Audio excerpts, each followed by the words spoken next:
চেষ্টা করব এবং আমি আশা করি যে আলোচনাগুলো আজকে আমরা এখানে করব, এই আলোচনাগুলো আপনারা মনোযোগ সহকারে শুনবেন এবং এগুলোকে বাস্তবে রূপদান করার চেষ্টা করবেন ইনশাআল্লাহ। আপনারা অবশ্যই জেনেছেন যে আগামী 17 জানুয়ারি ইসলামী যুব আন্দোলন বাংলাদেশের ৫ম জাতীয় যুব কনভেনশন ঢাকার ঐতিহাসিক সরোয়ার উদ্যানে অনুষ্ঠিত হবে ইনশাআল্লাহ। এই কনভেনশনকে সামনে রেখেই মূলত সারা দেশব্যাপী আমাদের সফরের কার্যক্রম চলছে এবং সেই সফরের কার্যক্রমের ধারাবাহিকতায় আজকে আমরা আপনাদেরকে নিয়ে এখানে একত্রিত হয়েছি।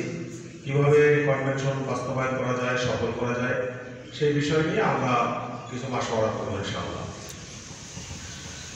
ইসলামী যুব আন্দোলন 2016 সালের 28 জুলাই প্রতিষ্ঠিত হয়েছে।